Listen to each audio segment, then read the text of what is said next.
em nome de Jesus. Amém e amém. Obrigado, pastorzão. Eu que agradeço. Obrigado. Fique à vontade. Irmãos amados, é uma bênção poder, nesta tarde, compartilhar com vocês a palavra de Deus. Eu quero repartir com vocês o texto que está na segunda carta de Paulo a Timóteo, capítulo 4. Abra sua Bíblia comigo, segunda carta de Paulo a Timóteo, capítulo 4.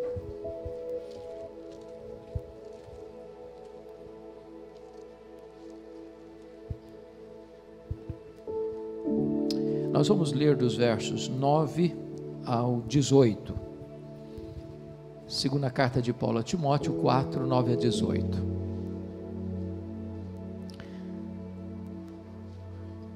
Estas são as últimas palavras do apóstolo Paulo antes de morrer, registradas na Bíblia. Ele escreve essas palavras aqui já no corredor da morte, já como um homem sentenciado à pena capital, onde foi degolado, estando na masmorra marmetina na cidade de Roma. E ele então expressa aqui seus sentimentos mais profundos antes de morrer. E ele diz assim para Timóteo: procura vir ter comigo depressa, porque Demas, tendo amado o presente século, me abandonou e foi para Tessalônica. Crescente foi para a Galácia, Tito para a Dalmácia. Somente Lucas está comigo. Toma contigo Marcos e traze-o, pois me é útil para o ministério. Quanto a Tíquico, mandei-o até Éfeso. Quando vieres, traz a capa que deixei em Troade, na casa de Carpo, bem como os livros, especialmente os pergaminhos. Alexandre, o latoeiro, causou-me muitos males, e o Senhor lhe dará paga segundo as suas obras. Tu guarda-te também dele, porque resistiu fortemente às nossas palavras. Na minha primeira defesa, ninguém foi a meu favor, antes todos me abandonaram. Que isso não lhe seja posto em conta, mas o Senhor me assistiu e me revestiu de forças, para que por meu intermédio a pregação fosse plenamente cumprida, e todos os gentios a ouvissem, e fui libertado da boca do leão. O Senhor me livrará também de toda obra maligna, e me levará salvo para o seu reino celestial. A Ele glória pelos séculos dos séculos. Amém. Verso 21, ele diz: apressa-te a vir antes do inverno. Irmãos amados, Paulo está preso aqui na sua segunda prisão em Roma. Vocês sabem que ele ficou 2 vezes preso em Roma. Na primeira prisão, por volta do ano 61, 62. E quem estava por trás da prisão dele eram os judeus. Agora ele está preso por volta do ano 66, 67. E quem está por trás da prisão dele é a máquina do Império Romano. Na primeira prisão ele tinha liberdade para atender as pessoas, embora algemado. Mas na segunda prisão, ele está numa masmorra úmida, fria, escura, insalubre, fétida, de onde as pessoas saíam leprosas ou por martírio. Na primeira prisão ele pediu oração para sair, orou para sair e saiu mesmo. Na segunda prisão ele não pede oração para sair, ele não ora para sair, porque já escreve debaixo de uma sentença de morte. Ele já escreve quando foi condenado à morte. Ele já escreve no corredor da morte. Se vocês perceberem, Paulo já tinha escrito a sua primeira carta. A primeira carta que ele escreveu foi Gálatas, e escreveu essa carta logo depois da primeira viagem missionária, quando retorna da Galácia, da região da Galácia, Antioquia da Pisídia, Icônio, Derbe e Listra, para Antioquia da Síria. E então os judaizantes começaram a perturbar a igreja. Ele escreve essa carta para refutar a influência negativa dos judaizantes. Depois, quando ele estava em Corinto, ficou 18 meses em Corinto, ele escreve as suas 2 cartas aos Tessalonicenses. Depois ele fica 3 anos em Éfeso, e dali de Éfeso ele escreve as suas 2 cartas aos Coríntios. Quando ele sai de Éfeso para levar uma oferta para os pobres da Judéia, na jornada rumo a Jerusalém, ele escreve a sua carta aos Romanos. Ele vai para Jerusalém, é preso, fica 2 anos preso em Cesareia, e dali ele vai para Roma, na sua primeira prisão, e dessa primeira prisão ele escreve Efésios, Filipenses, Colossenses e Filemon. No interregno da primeira para a segunda prisão, ele escreve Tito e 1 Timóteo.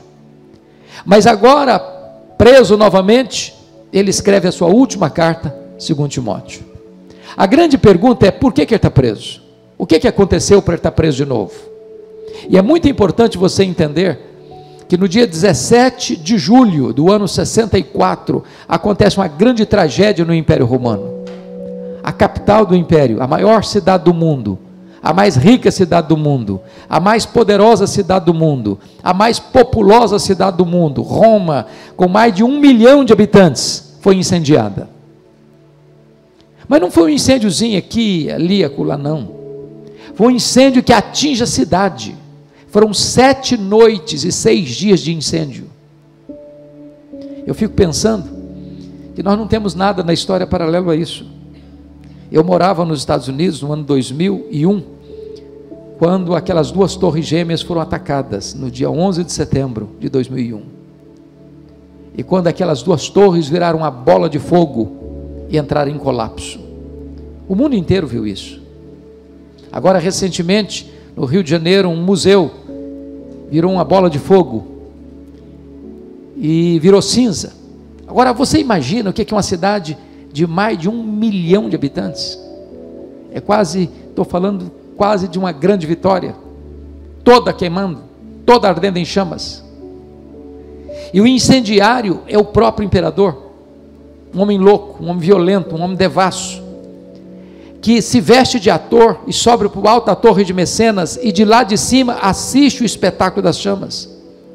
Quando o incêndio de Roma acabou, 70% da cidade estava destruída. Quando o incêndio acabou, dos 14 bairros de Roma, 10 deles haviam sido destruídos.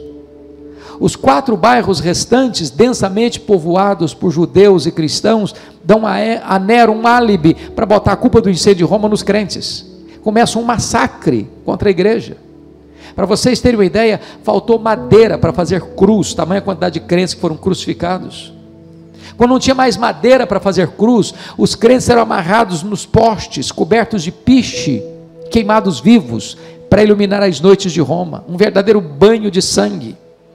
Acontece que, em virtude de Nero ter imputado esse crime sobre os crentes, o grande líder dos crentes naquela época era o apóstolo Paulo, e ele é caçado, e ele é procurado, e ele é preso, talvez em Trode, na casa de Carpo, e agora ele é jogado dentro dessa masmorra, e agora ele é condenado à pena capital, à pena de morte, e é como um homem sentenciado à pena de morte, que ele escreve esta 2ª carta a Timóteo. Mas antes de eu entrar na exposição propriamente do texto, é preciso que você entenda o contexto dessa carta. Então, dá uma olhadinha aí no capítulo 2, versículo 9, o que ele vai dizer? Confira aí comigo. Capítulo 2, versículo 9.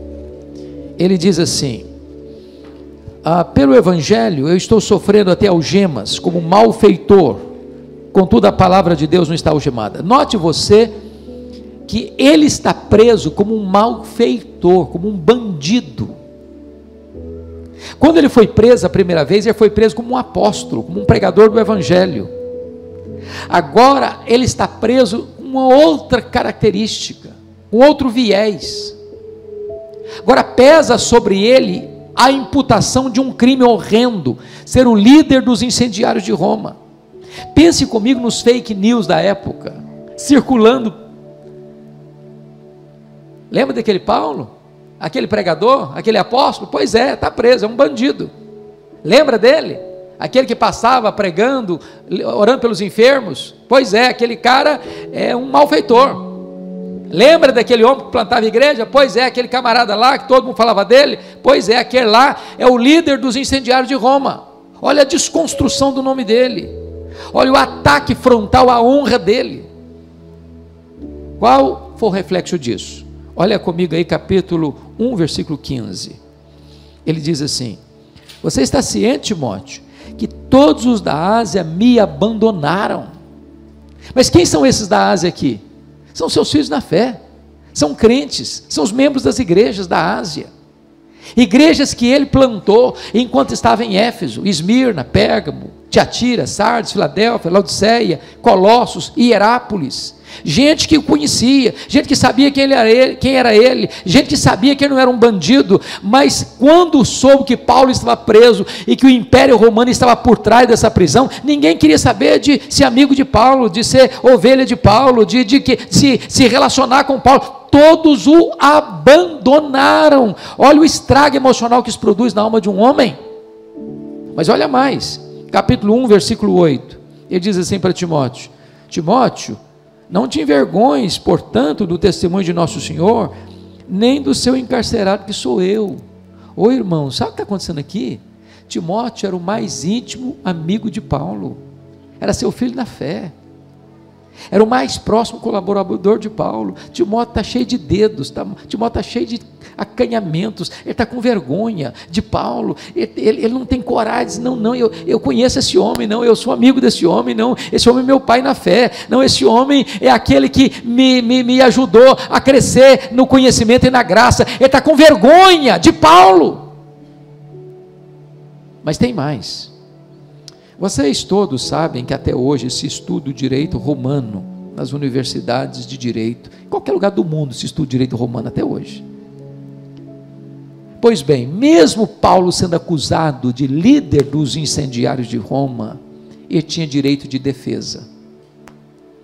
E aí olha o capítulo 4, verso 16, ele diz assim: na minha primeira defesa, ninguém foi a meu favor, antes todos me abandonaram.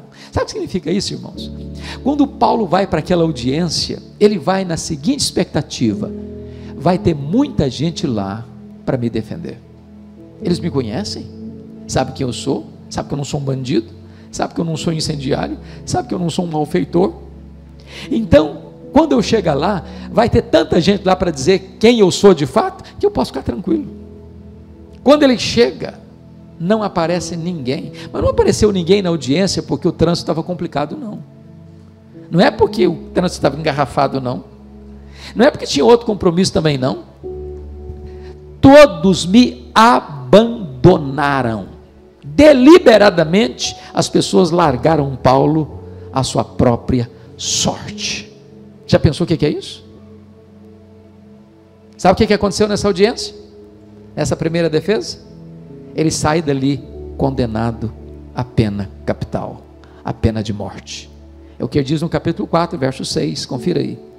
Já agora eu estou sendo oferecido por libação e o tempo da minha partida é chegado. Sabe o que ele está dizendo? A minha sentença de morte saiu. Eu estou no corredor da morte. Escrevo como um homem já condenado à morte. Agora a pergunta que eu levanto para vocês nessa tarde é essa: o que é que um homem que está no corredor da morte tem para ensinar ainda? O que é que um homem que está debaixo de uma sentença de morte pode ainda encorajar alguém? Ponha-se no lugar de Paulo e pergunta se você ainda teria ânimo para trazer palavras de encorajamento para alguém. Pois bem, é este homem sentenciado à morte é que vai repartir com você e comigo agora 8 princípios para uma vida vitoriosa. Que princípios são esses? Confira comigo. Versículo 9, o primeiro princípio: procura vir ter comigo depressa. O princípio é o seguinte: nas horas mais difíceis da sua vida, não fique sozinho, procura alguém para estar do seu lado. Irmãos amados, todos nós enfrentamos lutas. A nossa vida não acontece num jardim grinaldado de flores. A nossa vida não se desenvolve num parque de diversões. Todos vocês sabem, temos lutas, temos dramas, temos dores, temos lágrimas, temos angústias, sofremos injustiças, sofremos calúnias, sofremos acusações levianas. Todos nós, na hora mais amarga da vida, precisamos ter a coragem, a humildade de reconhecer nossa fraqueza e pedir ajuda. Deixa eu dizer uma coisa para você: na hora do aperto, a solidão é uma péssima companhia. Gente precisa de Deus, mas gente precisa de gente. Todos nós, irmãos, precisamos de um amigo íntimo com quem nós temos coragem de abrir o coração, repartindo as nossas dores, dividindo as nossas cargas. Todos nós. Uma das coisas mais tristes que tem acontecido nos últimos anos, o ano passado, esse ano, a quantidade de pastores que cometeram suicídio. Meu Deus, a grande pergunta é: por que esse irmão não conseguiu ter um amigo? Por que ele não procurou alguém para abrir o coração? Que dor era essa que ele não conseguiu repartir com ninguém? Meus amados, eu sei que tantas vezes você, ao enfrentar uma luta, curte essa dor sozinho, sofre sozinho, chora sozinho, e às vezes você chega ao desespero tal, de dizer: não tem mais saída para mim, eu estou num beco sem saída, e você talvez até tenha flertado com a morte, pensando que não tem mais jeito para você. Nessa hora peça ajuda, nessa hora ligue para alguém, nessa hora peça alguém: vem ficar comigo, vem estar do meu lado, eu preciso de um ombro amigo, eu preciso de repartir minha dor, eu preciso chorar com alguém, eu preciso abrir meu coração com alguém, eu não quero ficar sozinho, vem ficar comigo depressa. Segundo princípio, versículo 10: Demas, tendo amado o presente século, me abandonou. O princípio é esse: não faça registros de mágoas quando alguém decepciona você. Irmãos amados, deixa eu dizer outra coisa para vocês: é impossível viver sem ficar decepcionado com pessoas. É impossível viver sem que as pessoas fiquem decepcionadas conosco. Nós não somos uma pessoa perfeita, nós não viemos de uma família perfeita, nós não nos casamos com uma pessoa perfeita, nós não temos filhos perfeitos, nós não frequentamos uma igreja perfeita. Logo nós vamos ter queixas uns dos outros. A questão não é se isso vai acontecer, é quando isso vai acontecer. O problema é o seguinte: se você fizer registros de mágoas, se você ficar guardando no arquivo secreto do seu coração as feridas, se você ficar tão machucado emocionalmente porque as pessoas abandonaram você, você vai adoecer, você não vai conseguir mais viver, você vai ficar preso nesse cipoal dos sentimentos machucados e feridos. Toca a sua vida, meu irmão, não guarde mágoas no seu coração, não faça registros de memórias amargas, siga a sua vida, siga o seu casamento, siga a sua família, siga na sua igreja, não desanime, não adoeça o coração. Amados irmãos, não é fácil abandonar, não é não.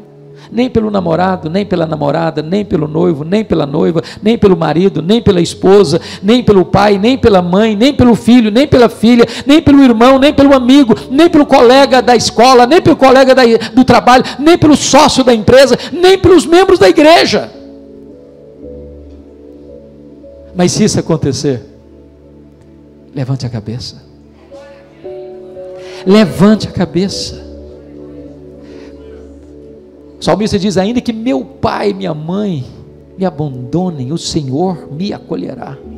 Siga em frente. Siga em frente. Terceiro princípio, versículo 11: quando vieres, traze Marco contigo, ele me é útil para o ministério.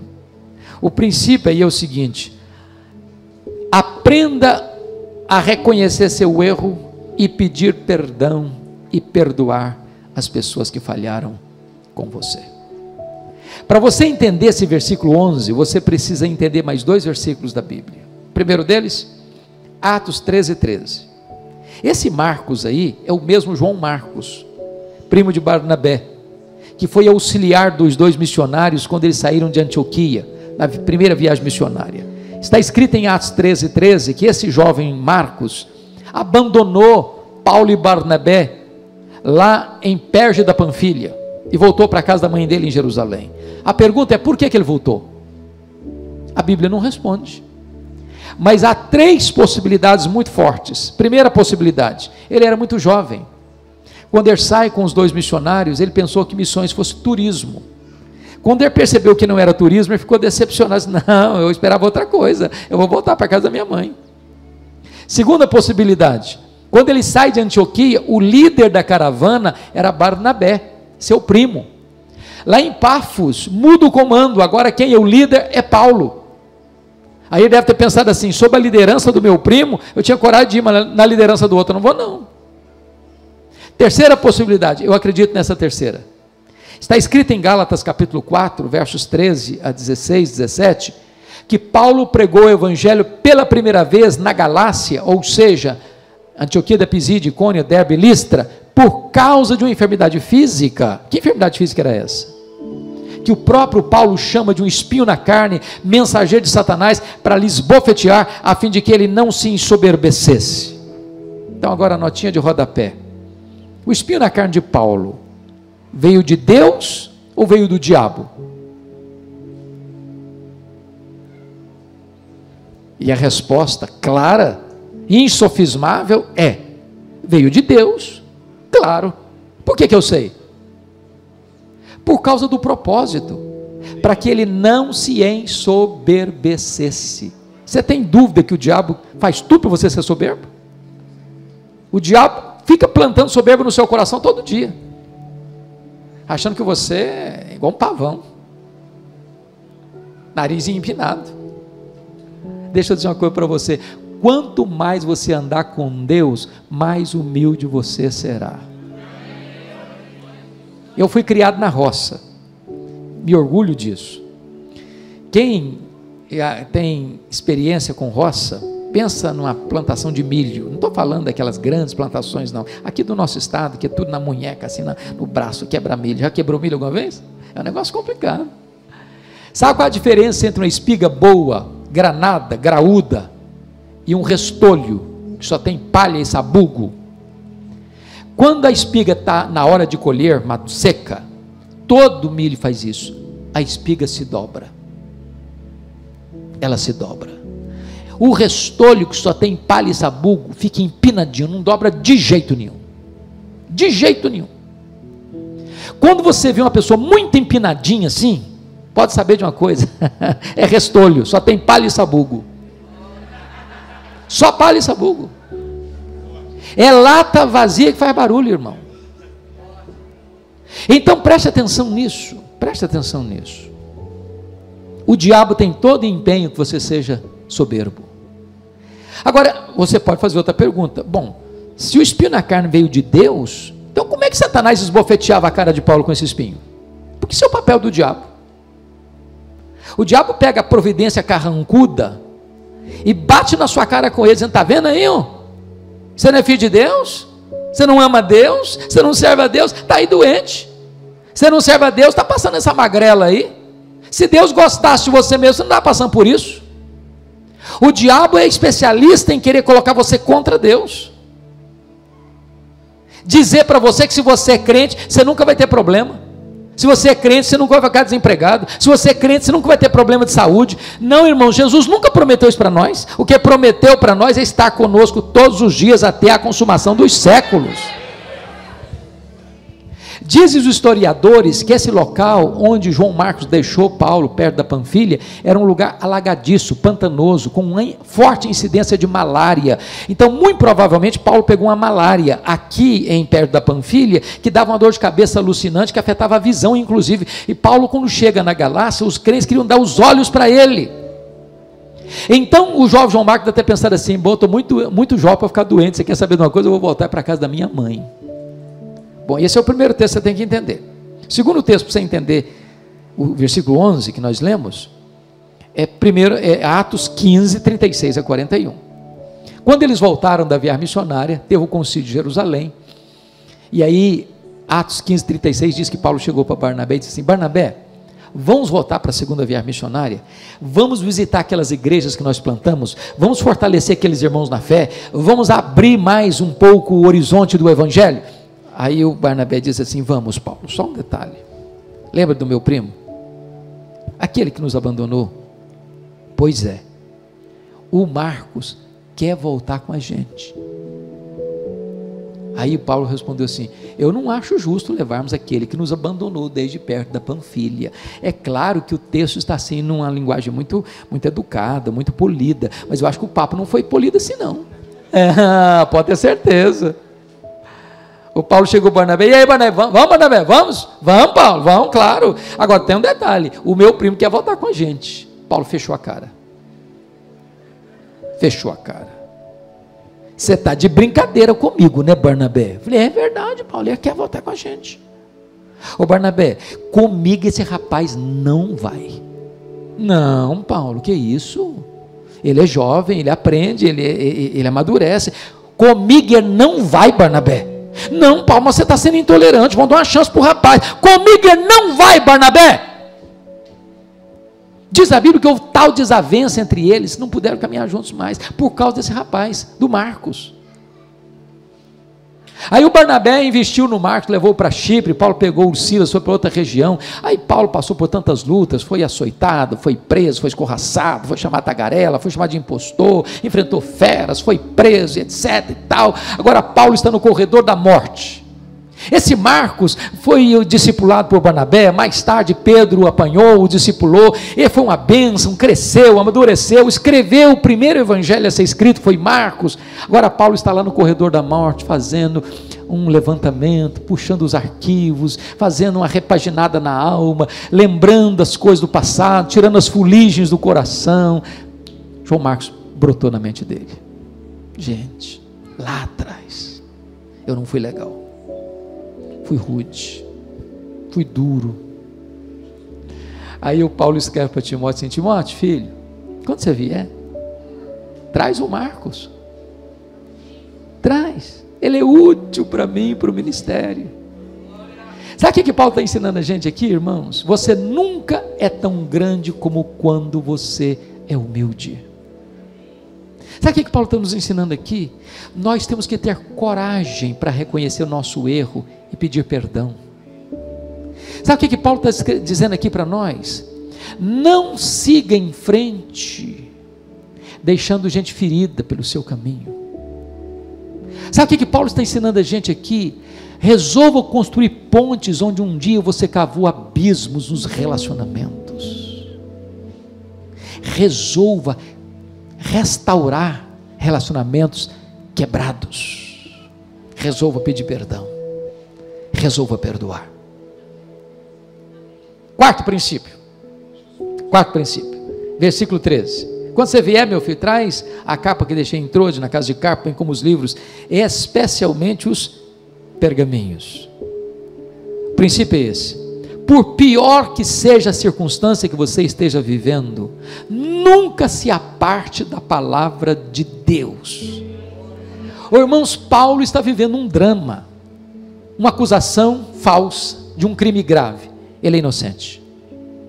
Os irmãos que o conhecem, que são filhos na fé, o abandonam. O seu mais próximo colaborador está com vergonha dele. Ele vai para uma defesa, para uma audiência, todos o abandonam.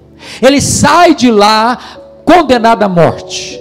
Ele está velho, cheio de cicatrizes, e é jogado numa masmorra escura e fétida, úmida e fria. Ele não tem uma capa para usar na chegada do inverno. E esse homem, nessas circunstâncias, escreve para Timóteo, dizendo o seguinte: Timóteo, quando você vier, meu filho, está lembrado dos meus livros, dos meus pergaminhos, que era a Bíblia da época, os pergaminhos, estava escrito, a Bíblia está escrita nos pergaminhos, traz para mim, filho. Enquanto eu tiver fôlego de vida, eu quero estudar mais a Bíblia. Enquanto eu tiver indo um pouquinho de vida, eu quero aprender mais, eu quero aquecer meu coração, eu quero alimentar minha alma, meu filho. Eu não quero deixar que as circunstâncias da vida me deixem cheios de milindres, de mágoas, como se eu tivesse decepcionado com Deus. Não, meu filho, enquanto eu viver, eu quero estudar a palavra do meu Deus, eu quero aprender mais, eu quero me alimentar mais da verdade de Deus. Em nome de Jesus, amado, larga esse negócio de milindre para lá, larga de ser hipersensível. Hipersensibilidade e orgulho. Deixa de ser hipersensível. Qualquer coisinha se melindra, qualquer coisinha está irritado, qualquer coisinha diz eu vou sair da igreja, qualquer coisinha não, também não oro mais, qualquer coisinha também não leio mais a Bíblia. Em nome de Jesus, enquanto você tiver um fiapo de vida, aprenda mais, estude mais, aprenda mais e receba mais da parte de Deus. Quinto princípio, versículos 14 e 15. Alexandre o Latueiro causou-me muitos males, o Senhor lhe dará paga segundo as suas obras. Tu guarda-te também dele, porque resistiu fortemente às nossas palavras. O princípio é esse: quando alguém fizeram mal para você deliberadamente, não se vingue, entregue isso para Deus. Que haverá gente que vai ficar chateada com você e você nem vai saber disso, isso é um fato. Nós pastores lidamos com isso quase sempre, quase sempre, é boa, quase sempre é ótimo. Já aconteceu de vocês entrar num ambiente e alguém diz assim, estou chateado com o senhor, você não sabe o que aconteceu, que dia que aconteceu, o que aconteceu, como aconteceu, mas a pessoa está chateada. Às vezes você está apressado, chega assim correndo, tem 4, 5 pessoas batendo papo, e você, oi fulano, e passou reto, deixa eu falar com 2 pessoas, ou com uma pessoa, e aquela pessoa torce o nariz, está vendo aí, ó, preconceituoso, ele não gosta de mim, e fica magoado.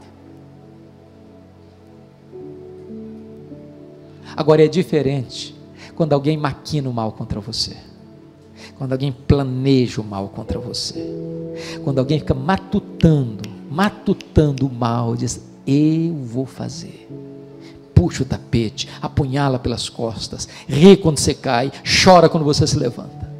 O que é que você faz numa situação dessa? Azeda a alma? Paga na mesma moeda? Se vinga?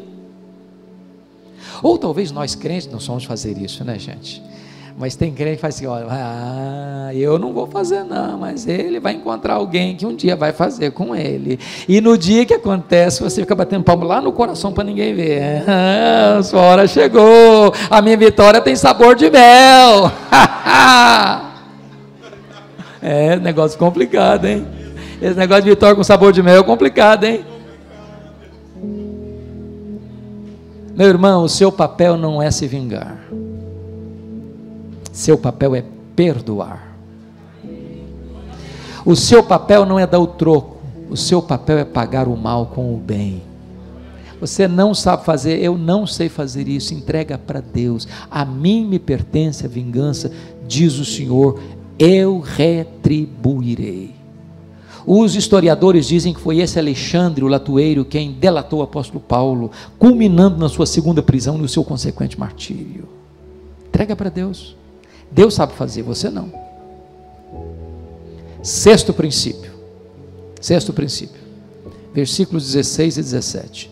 Na minha primeira defesa ninguém foi a meu favor, antes todos me abandonaram, que isso não lhe seja posto em conta, mas o Senhor me assistiu e me revestiu de forças, para que por meu intermédio a pregação fosse plenamente cumprida e todos os gentios ouvissem, e fui libertado da boca do leão. O Senhor me livrará de toda obra maligna, me levará salvo para o seu reino celestial, a Ele glória pelos séculos dos séculos, amém. Então vamos entender uma coisa aqui, o princípio é esse, ainda que todas as pessoas abandonem você, você não estará sozinho, porque Deus estará com você, Ele é o seu amparo, Ele é o seu refúgio.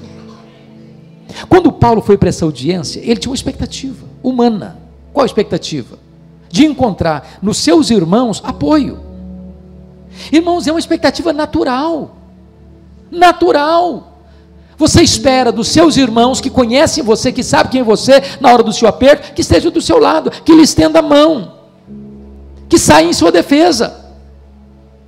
Quando ele chega nessa primeira defesa, nessa audiência, e não tem ninguém, eu acho que ele ficou olhando para a porta do som, vai entrar alguém, vai entrar um crente, mas vai entrar um crente, não entrou ninguém não. Sabe o que aconteceu? Seu ânimo foi lá para baixo, perdeu as forças, e ele disse, mas o Senhor me assistiu e me revestiu de força. Só é revestir de força quem está fraco. Sabe o que significa isso? A terra pode falhar com você, o céu não falhará. Os homens podem falhar com você, Deus não falhará. Os homens podem abandonar você, Deus o assistirá. Você não está sozinho, nunca está sozinho. Creia nisso, encontre nisso alento para a sua alma. Mas sabe o que me encanta mais? É que o que Paulo está mais preocupado não é com ele, é que o evangelho seja plenamente anunciado aos gentios. Preste atenção nisso. Irmãos, aqui uma frase importante para você pensar. O que é importante não é o evangelista, o que é importante é o evangelho. O que é importante não é o pregador, o que é importante é a pregação. O que é importante não é o obreiro, o que é importante é a obra. Os obreiros tombarão, e Deus sepultará os seus obreiros, mas a obra de Deus continua. A igreja de Deus não é construída em cima de personalidades. A igreja de Corinto tentou fazer isso. Eu sou de Paulo, eu sou de Cefas, eu sou de Apolo, eu sou de Cristo, e Paulo botou o machado da verdade na raiz dessa tendência perigosa e diz assim: mas quem é Paulo? Mas quem é Apolo? Apenas servos por meio de quem vocês creram. Eu plantei, Apolo regou, mas o crescimento veio de Deus, de tal maneira que nem o que planta, nem o que rega é coisa nenhuma, mas Deus que dá o crescimento. Irmão, nós somos humanos, e Paulo diz: nós não somos coisa nenhuma, nem alguém, não, é coisa nenhuma. No dia que eu morrer, que o pastor morrer, que você líder morrer, a igreja vai continuar viva, a igreja vai avançar, porque ela não está construída em cima de um homem, ela está construída sobre aquele que é o Rei dos reis, o Senhor dos senhores. Bendito seja Deus. Sétimo princípio, versículo 21.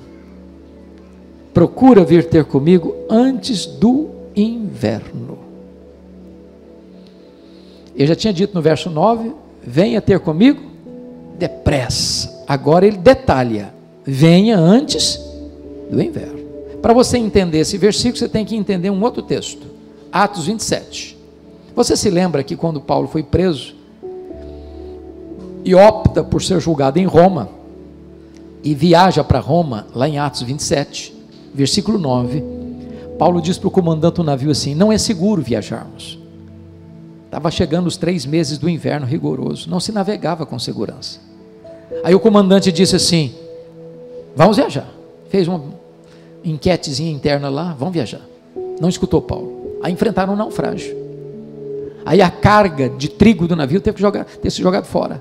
Aí o navio se arrebenta todo. O que Paulo está dizendo para Timóteo então é o seguinte: Timóteo, filho, procura vir ter comigo depressa, mas venha antes do inverno. Sabe por quê, Timóteo? Se você esperar os 3 meses do inverno passar para você vir, quando você chegar aqui, filho, eu já terei sido executado. Ou você vem agora, ou não, nem adianta vir mais.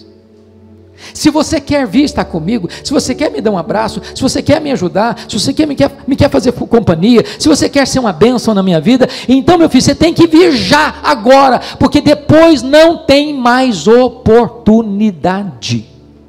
Sabe o que está nos ensinando, irmãos? Tem coisas na vida que ou você faz hoje, ou você nunca mais terá a oportunidade de fazer amanhã. Nota de rodapé. A hora de você olhar para sua mulher, para o seu marido e dizer: eu te amo, é hoje. A hora de você botar seus filhos no colo, que sejam adolescentes, não tem problema, e dizer: filho, filha, eu te amo, é hoje. A hora de você dizer para o seu pai, para a sua mãe: papai, mamãe, eu te amo, é hoje. A hora de você trazer uma palavra de encorajamento para o seu pastor: pastor, conte comigo. Às vezes eu só trago problema para o senhor, as lutas chegam, eu ligo para o senhor, o problema acontece, eu ligo para o senhor, mas pastor, conte comigo, eu estou aqui do seu lado, como seu irmão, como seu amigo, como seu intercessor, conte comigo. A dizer isso é hoje. Se você tem que ajudar alguém, se você tem que dar uma oferta para alguém que está passando necessidade, dê hoje. Se você tem que trazer as 100 caixas de bombom, não é no Natal que vem, é agora, é hoje. Há uma coisa, irmãos, que me impressiona muito na cultura brasileira, que são os nossos funerais. E 2 coisas me chocam nos nossos funerais, na cultura brasileira. A primeira delas é que eu nunca vi ninguém receber tanto elogio como defunto. Já viu? É uma rasgação de seda em cima do caixão. A grande pergunta é se aquele personagem que agora é um defunto, em vida escutou os elogios que são despejados em cima do caixão. Você tem que elogiar alguém, elogie enquanto a pessoa está viva. A segunda coisa que me choca é que defunto recebe mais flor do que vivo. Faz sentido isso? Nenhum sentido. Eu sei que não tem ninguém assim aqui. Eu sei. Você conhece marido que é pão duro? Assim, mão de vaca? Que é incapaz de passar numa floricultura e comprar um botão de rosa para a esposa? No dia que a abençoada morre, ele vai na floricultura e não compra um buquê de rosa na irmã fazer uma coroa, mas grande. E nem pede desconto não, não pede desconto não. Faça uma coroa grande. Deixa eu dizer uma coisa para você. Sabe por que morto recebe mais flor do que vivo? É porque a voz do remorso é mais forte do que a voz da gratidão. Você tem que dar flor para alguém, dê em vida. Você tem que homenagear alguém, homenageie em vida. Você tem que socorrer alguém, socorra em vida. Amanhã pode ser tarde demais. Faça hoje para você não chorar a dor do remorso amanhã. Último princípio, oitavo princípio, versículo 18. Mas o Senhor me assistiu, me revestiu de forças, para que por meu intermédio a pregação fosse plenamente cumprida e todos os gentios ouvissem, e fui libertado da boca do leão. O Senhor me levará salvo para o seu reino celestial. A Ele glória pelos séculos dos séculos. Amém. O princípio é esse. A melhor maneira de você encerrar a sua vida e a sua carreira é dando a Jesus toda a glória. Então pense comigo. O dia da execução de Paulo chegou. Irmãos, eu imagino que sentimento deve ser esse. Há um tempo atrás aí, há uns anos, eu não me lembro exatamente quanto tempo, um jovem brasileiro foi apanhado com uma prancha cheia de droga num país asiático, a Indonésia, e foi condenado à morte. A embaixada brasileira lutou por ele, milhares de cartas chegaram na Indonésia pedindo o indulto, perdão para ele. Não teve jeito, aquele moço foi condenado à morte. O drama da família, da nação brasileira. Agora pense Paulo no corredor da morte, aguardando o dia da execução. Esse dia chegou. Pense comigo num carcereiro que está acostumado com a morte. Pense comigo que Paulo devia ser o prisioneiro mais conhecido e famoso daquela masmorra marmetina. Pesava sobre ele a acusação do pior crime do império. E agora eu imagino esse carcereiro entrando pelos corredores escuros daquela prisão, chegando lá naquele buraco escuro e fedorento, talvez com a tocha de fogo na mão, abrindo aquela pesada porta de ferro e gritando: prisioneiro Paulo, prisioneiro Paulo. E lá do fundo o velho responde: sou eu estou aqui. E ele é acorrentado e atirado da masmorra. Ele vai passando pelos corredores escuros, vai sendo levado ao local de execução. E enquanto ele está sendo levado, algumas coisas começam a agitar na sua mente. Eu combati o bom combate, eu completei a carreira, eu guardei a fé, valeu a pena, valeu a pena, valeu a pena. A minha vida não foi de amenidade, foi de combate. Eu não larguei a obra no meio do caminho, eu completei minha carreira, eu não negociei minha consciência, eu guardei a fé. Enquanto ele está caminhando, ele pensando: oh meu Deus, Roma me condenou à morte, Roma me acha culpado, mas não me importa isso, sabe por quê? Porque na verdade o que importa mesmo é que eu vou comparecer perante o reto juiz, e o reto juiz já me justificou, e eu não estou indo para ser degolado coisa nenhuma, eu estou indo para receber a coroa da justiça. Enquanto ele está caminhando, ele está pensando o seguinte: bom, na verdade, eu não sou prisioneiro de Roma, eu não sou prisioneiro de César, eu sou embaixador em cadeias, eu sou prisioneiro de Cristo, e na verdade nem morrer eu vou. Eu só vou partir. E a palavra partida é um eufemismo para a morte, é uma palavra para aliviar a ideia de morte. Tem 3 significados. Primeiro, sabe o que é partida no grego, morte, é tirar o peso das costas de alguém, é aliviá-lo da sua bagagem. Sabe o que é morrer para um crente? Apocalipse 14:3 diz que é descansar das suas fadigas. Segundo, essa palavra significava desatar um bote do tronco, atravessar para o outro lado do rio. Sabe o que é morrer para um crente? É fazer a sua última viagem rumo à pátria celestial. Terceiro, a palavra partido significa afrouxar as estacas de uma barraca, levantar acampamento e ir para a sua casa permanente. Sabe o que é morrer para um crente? É mudar de endereço, é ir para a casa do Pai. Paulo não está com medo de morrer, porque sabe em quem tem crido e sabe para onde está indo. Aí ele chega no local da execução. Eu acho que o executor, sabendo que ele era o criminoso, entre aspas, mais conhecido daquela prisão, acusado de ser bandido, malfeitor, pergunta para ele assim: você quer dizer algumas coisas antes de morrer? Eu acho que Paulo respondeu assim: eu quero.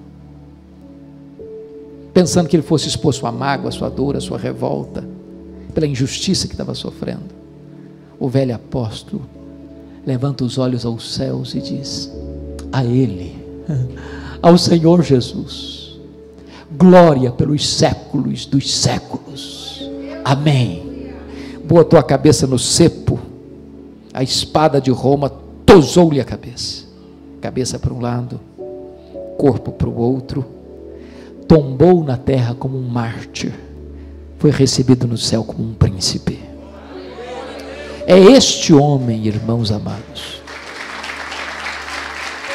é este homem que diz para você e para mim: sede meus imitadores, como eu sou de Cristo. É este homem que pode dizer para você e para mim hoje, neste final de ano de um balanço na nossa vida espiritual: se vivemos, para o Senhor vivemos; se morremos, para o Senhor morremos. Quer pois vivamos, quer pois morramos, nós somos do Senhor. Valeu a pena, vale a pena, valerá a pena andar com Jesus. A Ele toda a glória. Amém.